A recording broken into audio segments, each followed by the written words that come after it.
ఎప్పుడైనా సరే సినిమాల్లో హీరో అందరిని చంపుకుంటూ వెళ్తాడు, విలన్ అనేవాడు ఎవడు లేకపోతే ఎవడు చూస్తాడు సినిమాని? విలన్ ఉండాలి, వాడు స్ట్రాంగ్గా ఉండాలి. మీకు అల్లు అర్జున్ సినిమాలు ఎక్కువగా సూపర్ హిట్ ఎందుకు అవుతుంటాయి అంటే విలను హీరో కంటే స్ట్రాంగ్గా ఉంటాడు, అందంగా ఉంటాడు, గ్లామరస్గా ఉంటాడు.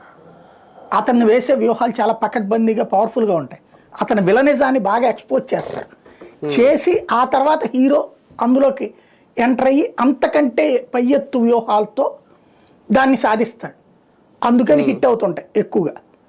మీకు ఓ పోకిరి సూపర్ హిట్ అయినా లేకపోతే ఒక్కడు హిట్ అయినా ఇవన్నీ ఏంటి, విలన్ చాలా స్ట్రాంగ్. అదే సందర్భంలో విలన్ చాలా వీక్గా ఏదో కమెడియన్ లాగా పెట్టారనుకోండి, ఎక్కదు సినిమాలకి. అట్లాగే రాజకీయాల్లో అసెంబ్లీల్లో కానీ మండల్లో కానీ అవతల ప్రతిపక్షం అనేది స్ట్రాంగ్గా లేకపోతే మజా ఉండదు. ఇక్కడ అధికార పక్షం మాత్రం మాట్లాడుకుంటుంది. ఏం మాట్లాడుకోవాలి, ఎవడు చూస్తాడు? ఇద్దరి మధ్యన చర్చ నడుస్తుంది. డెమోక్రసీలో రెండు పక్షాల మధ్యన ఆర్గ్యుమెంటే డెమోక్రసీ. రెండు పక్షాలు, ఒకళ్ళు మేము అద్భుతమైన సిద్ధాంతం అంటారు, ఇంకోళ్ళు మాది అద్భుతమైన సిద్ధాంతం అంటారు. ఈ సిద్ధాంతంలో ఉన్న లోపాలు వీళ్ళు ఎత్తుతారు, వీళ్ళ సిద్ధాంతంలో లోపాలు వీళ్ళు ఎత్తుతారు.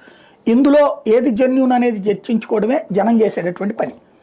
ఇప్పుడు అక్కడ అట్లాంటిది అవకాశం లేనప్పుడు, వన్ సైడెడ్గా జరుగుతున్నప్పుడు దాని వ్యూవర్షిప్ చూడండి. అసెంబ్లీ లైవ్ వ్యూవర్షిప్ ఎంత ఉందో ఆ టైప్లోకి వెళ్ళిపోయింది. అదే మండలి ఇంతవరకు పట్టించుకునేవాళ్ళు కదా అసలు. మండలి